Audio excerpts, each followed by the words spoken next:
project came out of a previous project that Charlotte worked on rather than me, which was created, and we used various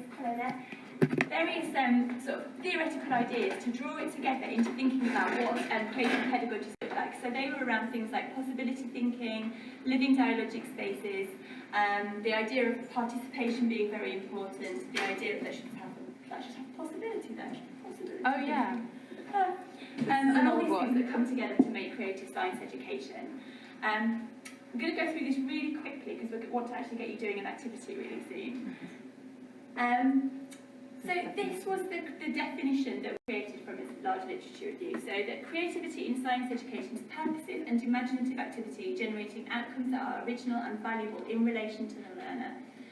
So it may be that it's not new to science, but if it's new to the kids and they've been creative in generating that, then that's important and something to value. And it occurs through critical reasoning using available evidence to generate ideas, explanations and strategies. So creativity might come in the planning stages as well as in the ideas that they're coming up with. Working as an individual or as a community, and acknowledge the role of risk and emotions in interdisciplinary contexts. So this is how we drew it all together, and I think one of the important things for me about this, I should say I'm a scientist on the team. Charlotte's a dancer, you'll see that later, and we've also got another dancer and a musician on the team. But for me, as an ex-science teacher and a science educator, one of the things that I think is really important is that kids in school, it seems to me, often see science as something as a body of facts to learn, a body of knowledge that they need to learn about, content to get through for an exam, and they don't necessarily see science as being creative in itself. And I think that that's a real shame, because I think most scientists would see science as really being incredibly creative, and that's important. So that's something we've tried to capture here. So, drawing on that definition, we also generated these features of creativity in practice. Okay, so this is in science education practice and arts education practice. We were going to draw those together into STEAM. Within the professional wisdom of the teacher, what sorts of things are important? So the ones we came up with, you can see them here, and on the tables in front of you, you should see some double-sided sheets of A4 that have got the features of creativity sort of explained in a little bit more detail. I've got some spare ones here if you got more information in. So I've got a bit more information in there about those. So just to get you talking, first of all, before we move on, what I'd like you to do is maybe in sort of pairs of, I've got some more. In pairs or threes within your tables, or as a whole table if that's what you prefer to do. If you could pick one of those and maybe have a chat about how you might use that feature in practice, as a teacher or an informal educator or in any kind of practice where you're talking about STEAM education. Okay, so I'm just going to give you a couple of minutes just to have a little chat about that, to get you warmed up a little bit before I hand over to Charlotte. Okay, a couple of minutes, off you go.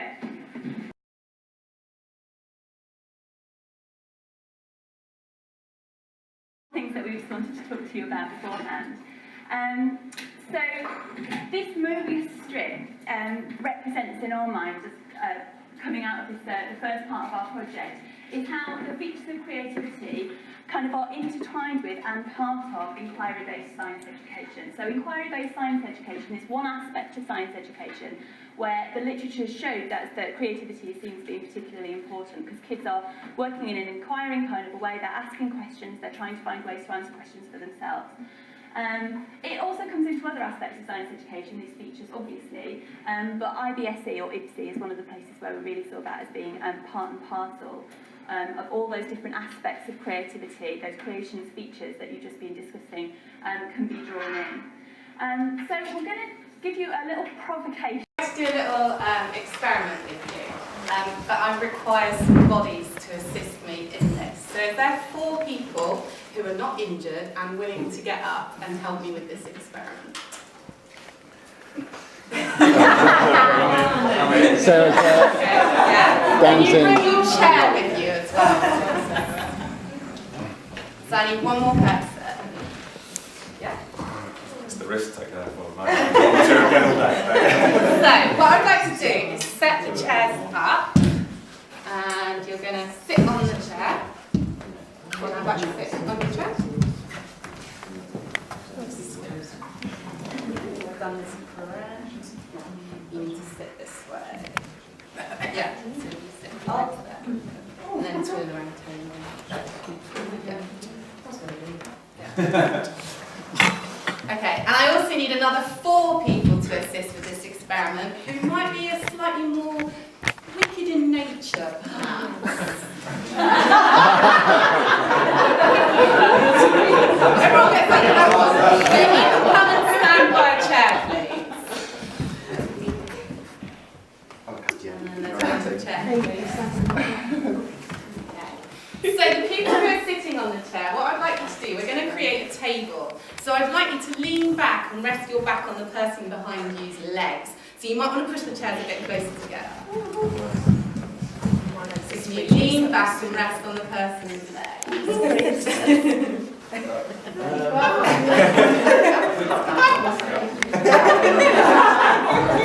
All comfortable? Awesome.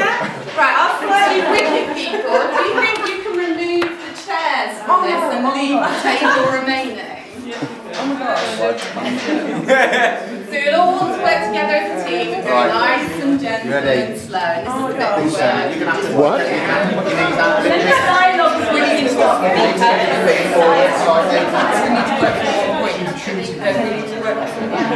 Yeah, is it 1 point or is it all together?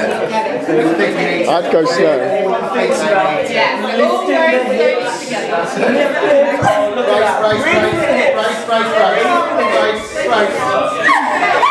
Brace everyone. Yes.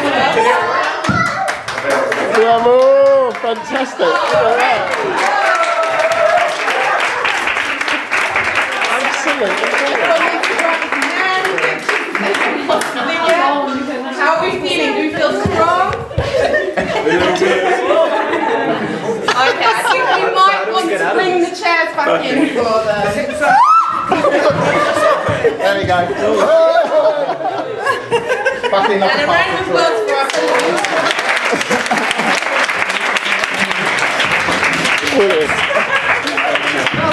Okay, thank you so much. So, on the tables we've given you, we're developing these creativity wheels.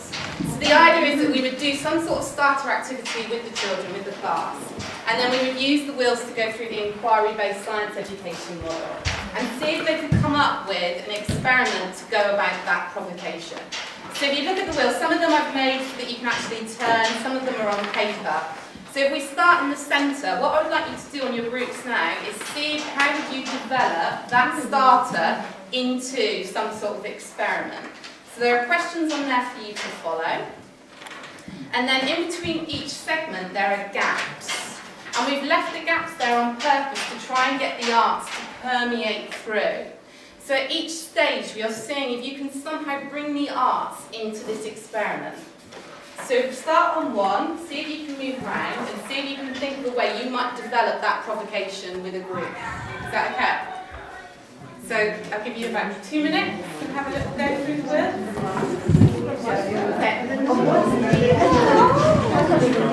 We want to know why. What are the thingies? What might, I don't know, something happen if, what would happen if, must It's be, questioning. what if, we wonder, so it's the beginnings of questions, Yes. and then evidence. Analysis and so what's the question? How we bring arts into based on what we've just seen? All of these things, isn't it? And then ask them to ask the question again. So how we bring the arts in, I'm not sure. So are we designing a specific experiment? Yeah. Use that start activity to Yeah. design an experiment. So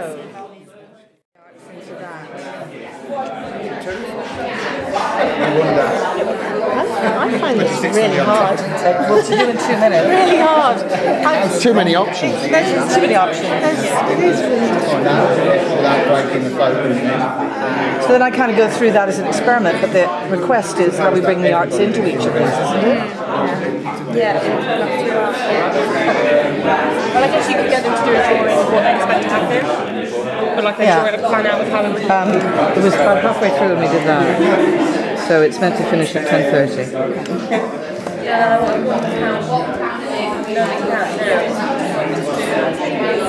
how to get views, could you do it?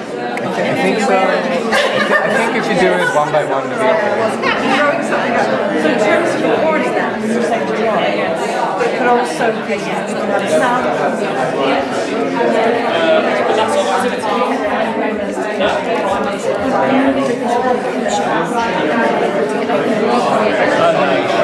Not good enough, they would see that as a, that would be very engaging. How do we understand stable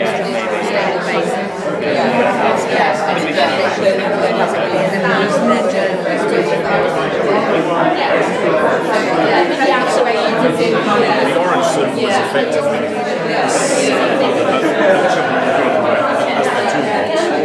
I'm wondering, can we include any of the pieces in the form? What we hope then is it goes to number 2. How are you going to collect the evidence?